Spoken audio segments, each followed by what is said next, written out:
YouTube channel BPSC current वाला। और BPSC current वाले चैनल पे हम लोग मैथमेटिक्स के साथ साथ बीपीएससी के डेली बेसिस पर हमारे करंट अफेयर आते हैं, और इसके लिए आप लोग इस चैनल को सब्सक्राइब कर सकते हैं। जिन बच्चों को मैथमेटिक्स और रीजनिंग कमज़ोर है वो डेली इस बेसिस पर देख सकते हैं।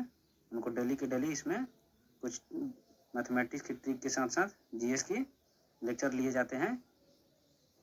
तो इसको मजबूत करने के लिए यदि आपको किसी भी तरीके की फ़ी देने की ज़रूरत नहीं है या फ़ी दे नहीं पाते हैं तो आप इस चैनल से जुड़ सकते हैं, और इस चैनल को सब्सक्राइब करके आप लोग मैथमेटिक्स के साथ साथ रीजनिंग, मैथ और ये हमारा करंट का टॉपिक को मजबूत कर सकते हैं। यदि ज़रूरत पड़ेगा तो हम लोग बीपीएससी के जितने भी स्टैटिक्स के पोर्शन हैं जो आर्ट्स साइंस के हैं वो सारे भी आप लोग को उपलब्ध कराए जाएंगे।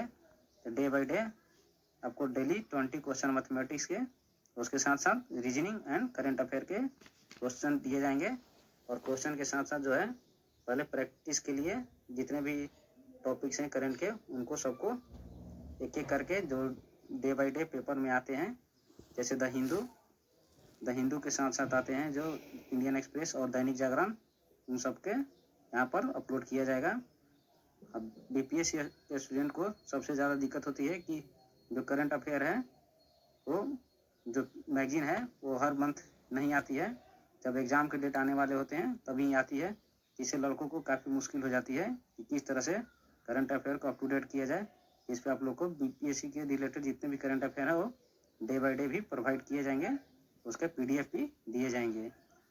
तो आज का हमारा मैथमेटिक्स का पहला टॉपिक है नंबर सिस्टम। नंबर सिस्टम के बारे में यदि आप लोग को नहीं पता है, संख्या पत्ती के बारे में, तो पिछला वीडियो देख सकते हैं जो 9 से 10 मिनट का ही लेक्चर है। उसमें सारे जो नंबर सिस्टम के इम्पोर्टेंट पॉइंट है उसमें सारे बता दिए गए हैं, जिससे जितनी भी संख्या है उनके डिफिनीशन के साथ साथ जो नंबर्स हैं वो किन किन नंबर से 2, 3, 4, 5, 6, 8, 9, 10, 11 से कौन कौन से नंबर्स डिविजिबल है तो कौन कौन सा उससे विभाजित होती है या नहीं होती है, उसकी जांच कैसे करेंगे उसके बारे में बताया गया है। तो इसमें आज का हमारा पहला क्वेश्चन है 2 - 3 ब्रैकेट 4 - 3 - 2। तो ये इसमें फार्मूला लगेगा। पहले हम लोग इसमें बार को सॉल्व करेंगे। तो हमारा पहला क्वेश्चन है जो आप लोग स्क्रीन पर देख सकते हैं 2 - 3 ब्रैकेट 4 - 3 - 2। तो पहले हम लोग बार को सॉल्व करेंगे। तो पहले बार को सॉल्व करेंगे तो इस तरह से होगा 3 - 4 - 3 - 2 कितना होता है 1, इसको 1 लिख देंगे। फिर नेक्स्ट है, फिर हम लोग छोटी कोष्टक को यानी स्मॉल कोष्टक को सॉल्व करेंगे। 2 - 3 इसका वैल्यू हो जाएगा 4 - 1 3, 3 - 3 हो जाएगा 2 - 0, ये हो जाएगा इसका आंसर 2। तो हमारा इसका करेक्ट ऑप्शन होगा ऑप्शन डी, जिसका आंसर है 2। नेक्स्ट क्वेश्चन है हमारा 9/20 -1/5 प्लस ब्रैकेट में 1/4 -5/6 -1/3 प्लस 1/2। तो इसको भी सेम तरीके से सॉल्व करेंगे। इसको भी सॉल्व करेंगे सेम तरीके से जो बोर्ड मास तरीके से होता है, जिसको हम लोग इस तरह से सॉल्व करते हैं। पहले बार को, उसके बाद में ब्रैकेट को, फिर उसके बाद में ऑफ को, फिर डिविजिबल को, फिर मल्टीप्लिकेशन को, फिर एडिशन को, फिर सब्ट्रैक्शन को। तो ये जो क्वेश्चन हमारा है 9/20 -1/5 प्लस 1/4 -5/6 -1/3 प्लस 1/2 का बार। तो इसको सॉल्व करेंगे।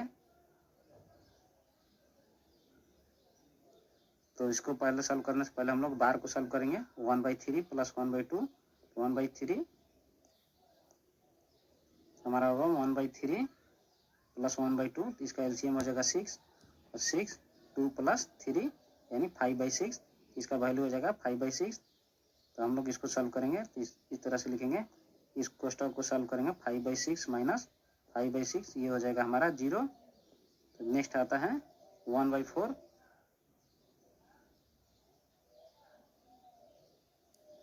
इसको सॉल्व करेंगे तो नेक्स्ट बचता है 1/5 प्लस 1/4 माइनस 0। तो 0 हटा देंगे तो हमारा हो जाएगा 1/5 प्लस 1/4।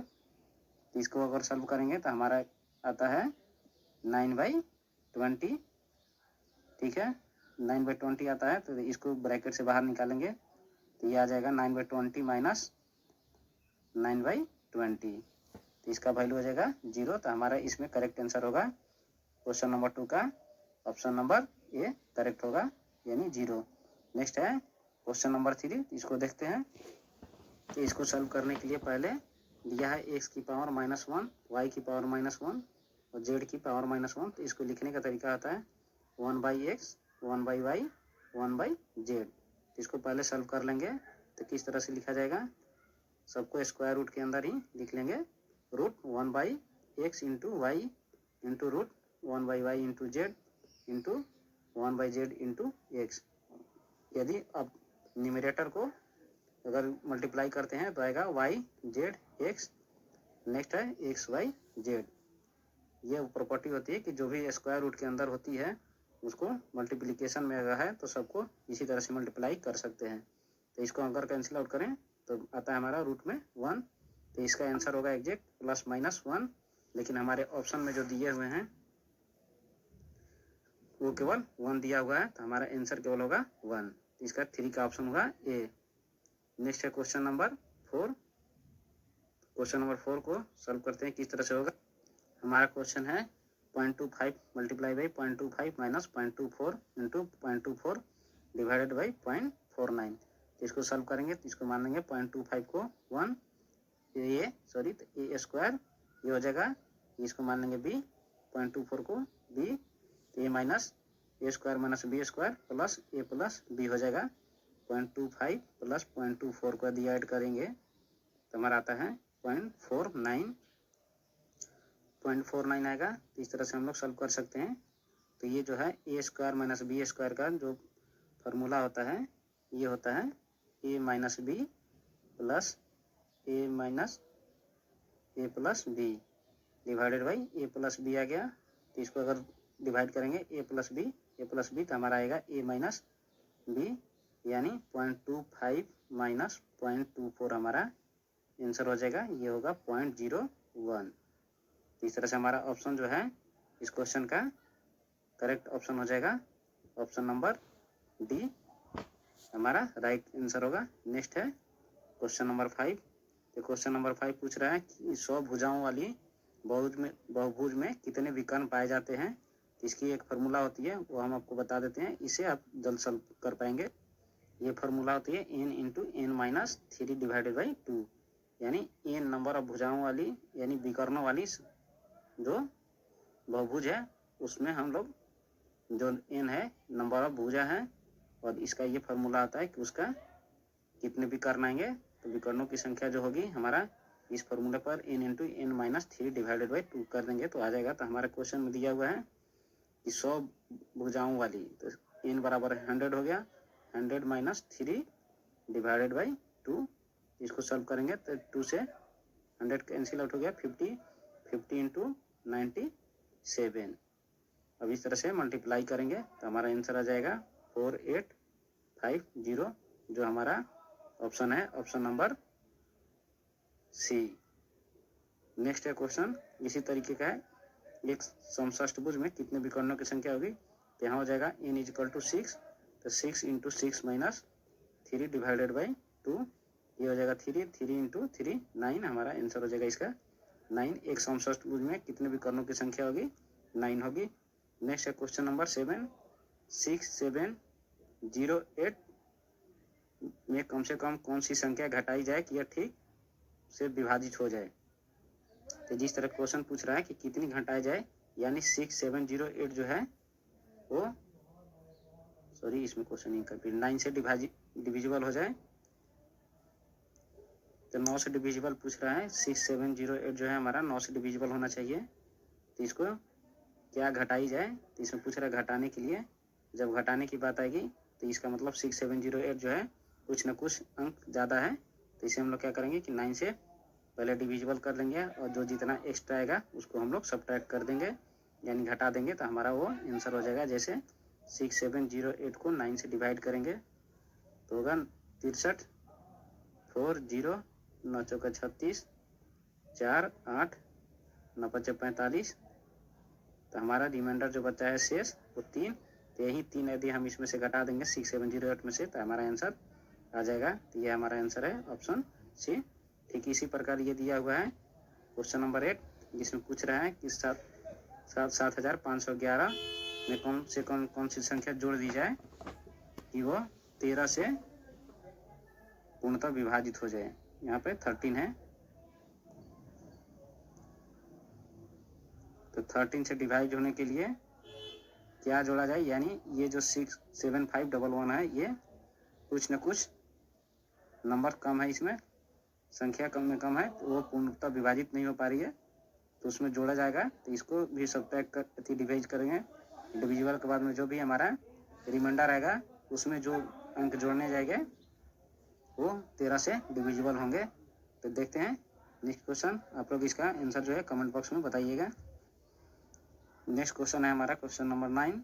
इसमें पूछ रहा है कि एक खंभे को 1/3 भाग कीचड़ में तथा 1/4 भाग जल में तथा शेष 5 मीटर जो है भाग ऊपर है, तो बताना है कि खंभे की कुल ऊंचाई कितनी है। तो मान लेते हैं कि खंभे की जो ऊंचाई है टोटल x है, और इसका जो है 3rd भाग कीचड़ में प्लस इसका 4th भाग है जो जल में है, और 5 मीटर जो है शेष बाहर निकला हुआ है। ये टोटल हो जाएगा हमारा x के बराबर, यानी तीनों को जोड़ देंगे तो हमारा खंभे की ऊंचाई आ जाएगी। हमने खंभे की ऊंचाई को माना था x, तो इसको सॉल्व करेंगे तो कितना आएगा, 3 का और 4 का एलसीएम लेंगे तो 12 4 जा 3 जा कटेगा तो 4 टाइम्स में 4x प्लस 3x प्लस यहाँ पे 60 हो जाएगा बराबर x। अब इसको हम लोग 12 को यहाँ से हटा देते हैं और इसको मल्टीप्लाई कर देंगे राइट हैंड साइड में, तो ये हो जाएगा 12x, ये होगा 12x। तो 12x होने के बाद में हम लोग 4 प्लस 3x कितना हो जाएगा 7x बराबर 12x माइनस 60। इसको इधर लाएंगे तो -5x बराबर -60, तो x बराबर हमारा आ जाएगा 12। हमारा इसमें करेक्ट आंसर होगा खंभे की जो ऊंचाई है वो 12 मीटर होगी।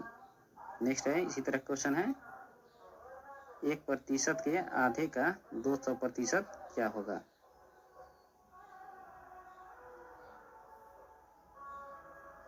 यानी ये पूछ रहा है 1% का, 1% बोलते हैं 1/100 को, 1% का आधा है, इसका मतलब आधे कर दिए, इसका 200%, तो 200 डिवाइडेड बाई 100 हमारा प्रतिशत आ गया। वो अंक कौन सा होगा, तो इसको 100 से 200 कट जाएगा 2 टाइम्स में, 2 से 2 हो जाएगा 1/100 यानी 0.01 हमारा आंसर होगा। तो ये हमारा ऑप्शन सी करेक्ट आंसर होगा। नेक्स्ट है क्वेश्चन नंबर 11।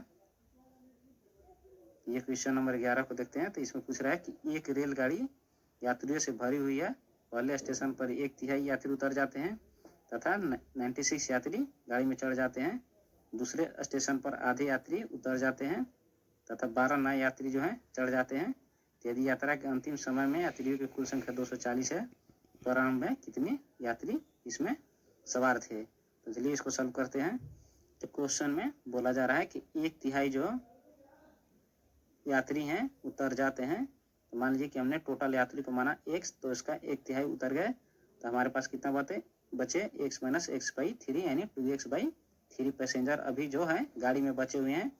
उसके बाद बोल रहा है कि इसमें 96 जो यात्री हैं और ऐड हो जाते हैं यानी चढ़ जाते हैं, तो दूसरे स्टेशन पर अब इसके अलावा है बोल रहा है क्वेश्चन कि दूसरे स्टेशन पर आधा यात्री उतर जाते हैं, तो 2x/3 प्लस 96 का आधा उतर जाते हैं, ठीक, और उसमें 12 नए यात्री जुड़ जाते हैं, तो टोटल कुल संख्या जो है यात्रियों की 240 है। तो इस तरह से हमारा क्वेश्चन ये सॉल्व हो जाएगा। यदि इसको सॉल्व करेंगे तो जितना रिजल्ट आएगा वो हमारा करेक्ट आंसर होगा। तो इसको अगर सॉल्व करते हैं तो हमारा आंसर आएगा 540, जो इसका